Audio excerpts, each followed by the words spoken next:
Historians believe the ancestors of North American native peoples brought snowshoes with them when they migrated from Central Asia some 4,000 years ago.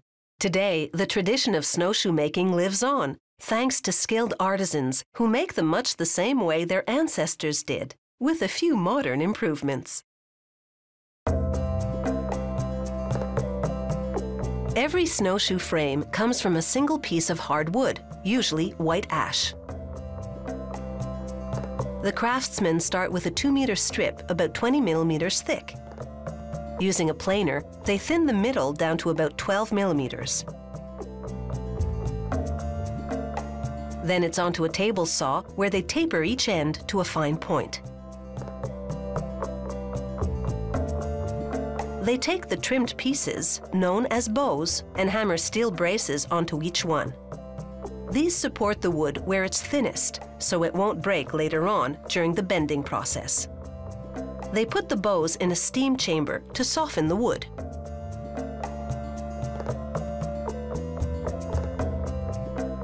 "30 minutes later, they're damp enough to bend without breaking. They start working from the middle, the area called the foe, where the wood is thinnest and easiest to bend. They wrap it around a steel form on a bending jig. Then lay one tapered end over the other and tack them together. Now back to the steamer for a second bow to complete the pair.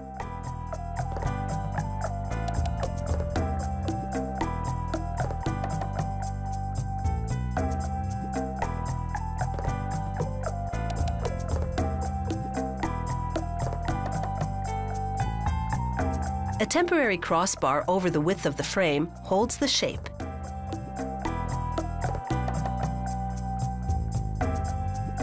They use different steel forms to shape different snowshoe models. They set the frame on a bending machine called a press brake, then position a wooden bar on the frame to act as a fulcrum. As the press comes down, it curves the tip of the frame about 7 centimeters upward. They insert a crossbar lengthwise to hold the bend in place. The frames are still damp from the steam chamber, so they need to dry out for several days. Only then can the temporary crossbars safely come out.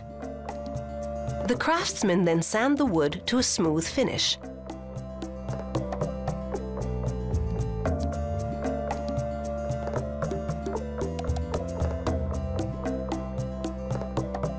They drill slots on the inside for the 2 permanent crossbars, while another machine stamps those bars with the company logo. It takes just a quick stretch to insert the bars, one near the toe, the other near the heel.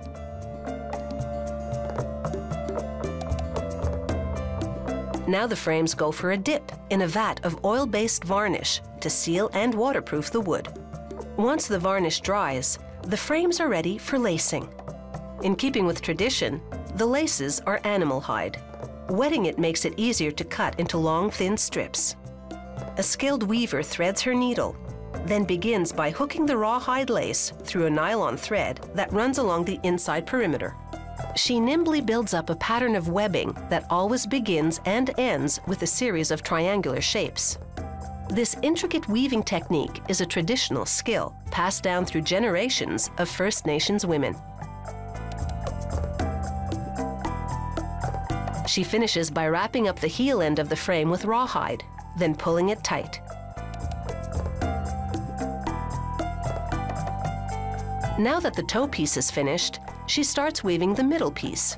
Using a larger width of rawhide, she builds up another web of triangles, this time knotting the strips directly onto the frame.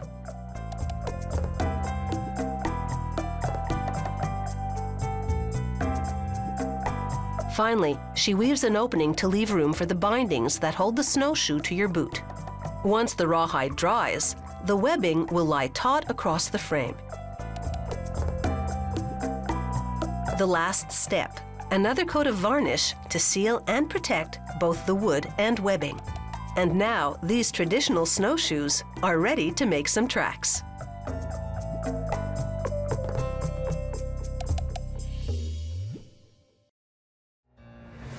never slow up, no I don't take shit, I got no love